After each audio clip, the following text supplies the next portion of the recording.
Good morning everyone, welcome to Civil Daily Platform. This is ninth lecture in the series of Engineering Mechanics. In last lecture, lecture number 8, we have discussed about equilibrium and Levy's theorem. मैंने screen पे equilibrium का syllabus आपको दिखाया हुआ है. Last के class में हम लोगों ने definition of equilibrium, laws of equilibrium, analytical condition and Lewis theorem के बारे में डिस्कशन कर लिया था. और आज के क्लास में बेसिकली हम लोग डिस्कस करने वाले हैं graphical condition of equilibrium, finding reaction of simply supported beam graphically and free body diagram के बारे में. इन सारे टॉपिक्स को आज के क्लास में हम लोग कवर करने वाले हैं. अगर मैं बात करूं किसी भी बॉडी के बारे में, किसी भी एक सब्जेक्ट के बारे में, तो एक सब्जेक्ट कितने कंडीशंस में हो सकता है. एक सब्जेक्ट के जिसके ऊपर नंबर ऑफ कोप्लेनर कॉनकरेंट फोर्सेस लग रहे हैं, तो ये बॉडी, ये सब्जेक्ट कितने सारे कंडीशंस में हो सकता है. तो इस बॉडी की बात करोगे या आप किसी भी सब्जेक्ट की बात करोगे जिसके ऊपर नंबर ऑफ फोर्सेस लग रहे हैं अलग अलग डायरेक्शन में, इधर भी फोर्स लग रहा है, इधर भी फोर्स लग रहा है, नंबर ऑफ फोर्सेस वर्क कर रहे हैं इसके ऊपर, तो ये कौन कौन से कंडीशन में हो सकता है, मैं उसके बारे में डिस्कस करने वाला हूँ. तो चलिए ये ड्रॉ कर दिया जाए सबसे पहले.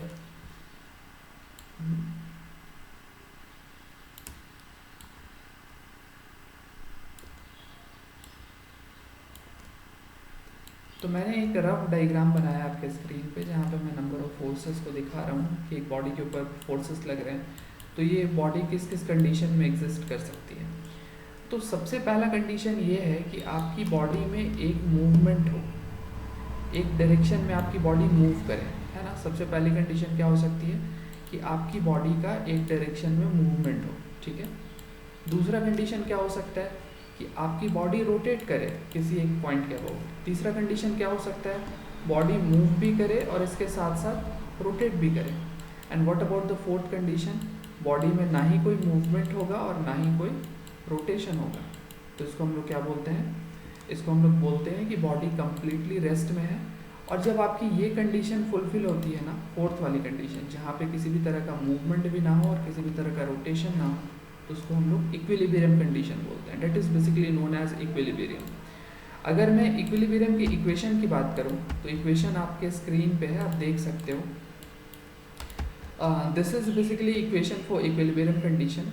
यहाँ पे आपको क्या होता है ना, अगर इक्विलिब्रियम में कोई बॉडी इक्विलिब्रियम के लॉ को फुलफिल कर रही है, बॉडी स्टैटिक कंडीशन में है, तो सिग्मा ऑफ हॉरिजॉन्टल फोर्सेस, इसका मतलब ये algebraic sum of forces acting in horizontal direction, algebraic sum of forces acting in vertical direction and algebraic sum of moment will be equal to 0. अगर आपकी body stable condition में है तो ये तीनों इक्वेशन को सेटिस्फाई करेगी आपके तीनों इक्वेशन. चलिए अब मैं बात करता हूँ अगले टॉपिक के बारे में, which is graphical solution for finding reaction in simply supported beam by graphical method. अब मैं ग्राफिकल मेथड से आपको रिएक्शन निकालने के जो मेथड्स है वो आपको बताने वाला हूँ. आपने ऑलरेडी पहले के क्लासेस में सिंपली सपोर्टेड बीम के कंडीशन में रिएक्शन को कैलकुलेट करना सीख लिया था कि हम लोग रिएक्शन को कैसे कैलकुलेट करते हैं. अगर मैं रिमाइंड कराऊँ तो आप यहाँ पे ये बोल सकते हो कि RA plus RB is equal to 12 newton, then we will take moment about a point, और आप इसको मोमेंट ले करके आप यहाँ पे रिएक्शन फाइंड आउट कर सकते हो. ये सब हम लोगों ने सीख लिया था. बट अगर आपने वो वीडियो अभी तक नहीं देखा है तो ऊपर आई बटन पर लिंक है, उस पर क्लिक करो और क्लिक करके आप उस वीडियो को चेक कर लो. लेकिन अगर मैं इस क्वेश्चन को ग्राफिकल वे में सॉल्व करूँ, सबसे पहले अगर आप इसको ग्राफिकल वे में सॉल्व करोगे, ग्राफिकल मेथड से सॉल्व करोगे, तो आपको किन किन चीज़ों की ज़रूरत होगी. It is more important. You will have a need of a roll and draw scale and a graph paper only. ठीक है, अगर ये दोनों चीज़ों को आप ग्राफ पेपर के थ्रू से अगर आप इसको सॉल्व करते हो तो आप आराम से सॉल्व कर पाओगे. चलिए इसके सॉल्यूशन के ऊपर चलते हैं. सॉल्यूशन मैंने यहाँ पे ऑलरेडी बनाया हुआ है, चूँकि मैं यहाँ पे ऑलरेडी आपको ग्राफ पे रोल एंड ड्रॉ से ड्रॉ करके नहीं दिखा सकता, लेकिन मैं आपको एक स्टेप, जो भी स्टेप्स इन्वॉल्व है मैं वो आपको बताने वाला हूँ. आपकी बीम का नाम था AB. यहाँ पे एक रिएक्शन वर्क कर रहा है, रिएक्शन लग रहा है RA, और यहाँ पे एक रिएक्शन लग रहा है RB. और इसके आप देख सकते हो यहाँ आपको गिवन था कि 5 मीटर की बीम है, 2 मीटर पे एक रिएक्शन लग रहा है, एक लोड लग रहा है. तो मैंने यहाँ पे 1 2 3 4 एंड 5 ब्लॉक मान लिया. आप इसे कुछ भी मान सकते हो, इससे कोई प्रॉब्लम नहीं है, बट ये एक रेशियो में होना चाहिए. और मैंने 2 मीटर पे एक लोड लग रहा था, तो 2 ब्लॉक के बाद एक लोड दिखा दिया 12 न्यूटन. ठीक है। अब मुझे क्या करना होता है ना, मुझे इस तरह के क्वेश्चन को सॉल्व करने के लिए, ग्राफिकल मेथड से सॉल्व करने के लिए स्केलिंग करना होता है। अब आप देखोगे कि आपके यहाँ पे फोर्सेस कितनी है, आप देखोगे कि आपकी फोर्स जो है वो 12 न्यूटन की है, ठीक है। तो मुझे एक स्केल कंसिडर करना होता है कि 1 सेंटीमीटर इज इक्वल टू कितना। तो मैं अगर 1 centimetre is equal to 1 newton लूँगा तो मुझे क्या करना होगा, 12 सेंटीमीटर का लाइन ड्रॉ करना होगा जो कि बड़ा हो जाएगा। तो इसीलिए मैं 1 newton is equal to 1 centimetre is equal to 3 newton consider कर रहा हूँ, ठीक है। जैसे कि आप यहाँ पे देख सकते हो 1 centimetre is equal to 3 newton. तो मुझे इस 12 न्यूटन के फोर्स को दिखाने के लिए किससे कितना बड़ा लाइन ड्रॉ करना होगा, मुझे 4 सेंटीमीटर का लाइन ड्रॉ करना होगा, ठीक है। तो मैंने क्या किया, मैंने यहाँ पे 4 सेंटीमीटर का एक लाइन ड्रॉ कर दिया, ठीक है। और सबसे पहले आप ये देख लो कि मुझे यहाँ नेम कर देना है। इस स्पैन के लिए नेम हो जाएगा P, इस स्पैन के लिए नेम हो जाएगा Q, और रिएक्शन के लिए आपको नेम हो जाएगा AR, और यहाँ पे रिएक्शन के लिए RB। मतलब AR अगर आपने कैलकुलेट कर लिया तो आपने रिएक्शन RA कैलकुलेट कर लिया, आपने RB कैलकुलेट कर लिया तो आप रिएक्शन यहाँ पे RB कैलकुलेट कर लेते हो। सो अभी चीज़ें थोड़ी कॉम्प्लेक्स लग रही होगी, एक बार फिर से रिपीट करता हूँ। आपके यहाँ पे स्क्रीन पे क्वेश्चन है, मैंने क्वेश्चन को ड्रॉ कर लिया। इसके बाद जो फोर्सेस लग रहे हैं मैं उसी लाइन में डाउनवर्ड एक लाइन ड्रॉ कर लूँगा। इसके बाद मुझे क्या करना है, इसके बाद मुझे नेम कर लेना है, स्पैन का नेम कर लेना है। तो सबसे पहले मैं इस स्पैन के लिए नेम दे रहा हूँ P, इस स्पैन के लिए Q, और रिएक्शन के लिए मैं R कर रहा हूँ, ठीक है।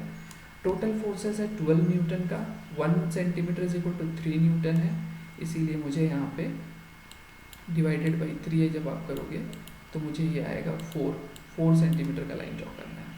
तो आप देख सकते हो फर्स्ट वाला स्पैन क्या था, P to Q ना, तो मैं यहाँ पे P मेंशन कर दिया और यहाँ पे Q मेंशन कर दिया। यहाँ से यहाँ की डिस्टेंस कितनी है, 4 सेंटीमीटर। और आप कहीं पे भी एक दूसरा पॉइंट कंसिडर कर लोगे जिसका नाम आप O रख सकते हो, ठीक है।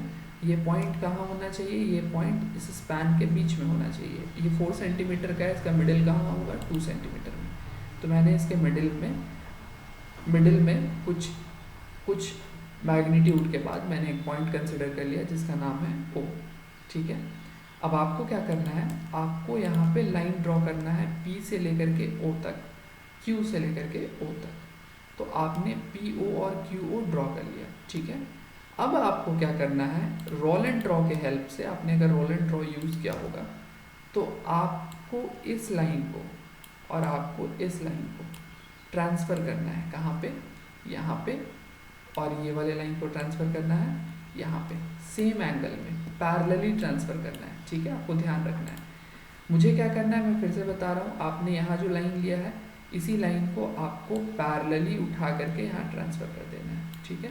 और इस लाइन को उठा के यहाँ ट्रांसफ़र कर देना है। तो इसकी लेंथ कितनी होगी, अब आपको बहुत सारे क्वेश्चंस आपके दिमाग में आएंगे, लेंथ कितनी होगी। मुझे लेंथ के बारे में कोई आइडिया नहीं लगाना है, मुझे क्या करना है, जस्ट इस लाइन को यहाँ से कॉपी करना है और यहाँ पे ड्रॉ कर देना है, इस स्पैन में ड्रॉ करना है, ठीक है।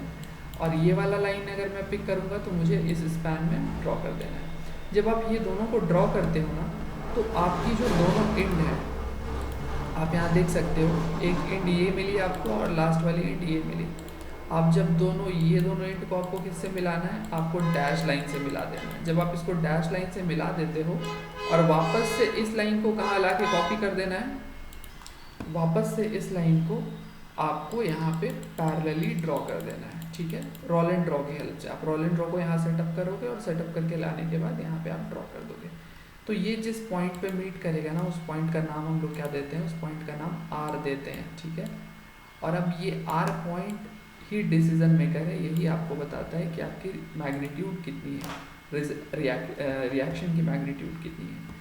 तो P से लेकर के R तक की जो डिस्टेंस है, ठीक है, P से लेके R तक की डिस्टेंस वो किसको बताती है, वो रिएक्शन एट A पॉइंट को बताती है।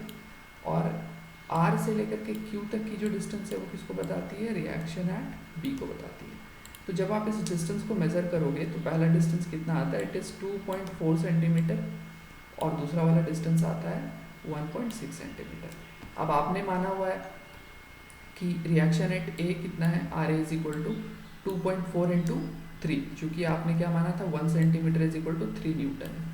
तो आपको 2.4 इंटू 3, इसका मतलब आपको यहाँ पे रिएक्शन एट ए आ जाएगा 7.2 न्यूटन। और अगेन 1.6 था आरबी के लिए डिस्टेंस, आप 3 से मल्टीप्लाई करोगे it will be 4.8 newton. So this is reaction at A and this is reaction at B. आसान सा क्वेश्चन था। चलिए हम लोग अपने अगले क्वेश्चन की तरफ चलते हैं, जिससे कंसेप्ट और ज़्यादा अच्छे से क्लियर हो जाएगा हम लोगों का। आप इस क्वेश्चन को अगर देखते हो तो आपके पास क्या है, एक स्पैन है 10 मीटर का, जहाँ पे एक 5 किलो न्यूटन का फोर्स 2 मीटर पे लग रहा है, 10 किलो न्यूटन का फोर्स 5 मीटर पे लग रहा है, और आपको रिएक्शन आर ए और आर बी निकालना है। आपने एनालिटिकल मेथड से इस तरह के क्वेश्चंस को ऑलरेडी किया हुआ है, हम लोग यहाँ ग्राफिकल मेथड से करने वाले हैं। आपको क्या करना है, आपको सेम जो आपके क्वेश्चन है उसको कॉपी कर देना है यहाँ पे, ठीक है। चूँकि 10 मीटर था तो मैंने 10 ब्लॉक कंसिडर कर लिया। आप ध्यान दोगे, मैंने यहाँ कोई स्केलिंग नहीं किया, मैंने जस्ट ध्यान में रखने के लिए मैंने इसको 10 मीटर था इसलिए 10 पार्ट में डिवाइड कर दिया, 1 2 3 4 5 6 7 8 9 10, ठीक है। 5 किलो न्यूटन की फोर्स 2 मीटर पे लग रही थी, मैंने 2 ब्लॉक के बाद 5 किलो न्यूटन का फोर्स लगा दिया, 5 ब्लॉक के बाद 10 किलो न्यूटन का फोर्स लगा दिया, और ये डिस्टेंस मैंने यहाँ पे दिखा दिया। एक रिएक्शन आर ए लग रही है यहाँ पे, मैंने आर ए लिख दिया, एक रिएक्शन आर बी लग रही है, मैंने आर बी लिख दिया, ठीक है। अगर स्पैन की बात करोगे तो ये हो गया स्पैन नंबर ए, ये हो गया स्पैन बी, और ये हो गया स्पैन सी, और इसके साथ साथ रिएक्शन के लिए मैंने स्पैन डी ले लिया है, ठीक है। अब क्या करना है, अब मुझे फोर्स को ट्रांसलेट करना है, फोर्स को स्केलिंग करना है।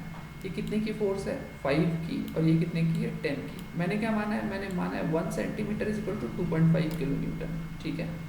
तो इसको क्या करोगे आप, 2.5 से डिवाइड करोगे तो कितना लेंथ आ जा रहा है, 2 आ जा रहा है। इसको अगर आप 2.5 से डिवाइड करोगे तो ये कितना आ जाएगा, ये 4 आ जाएगा। तो आपको क्या करना है, इस फोर्स को दिखाने के लिए 2 किलो न्यूटन का 2 सेंटीमीटर का लाइन ड्रॉ करना है, और इस फोर्स को दिखाने के लिए 4 सेंटीमीटर का लाइन ड्रॉ करना है, ओके।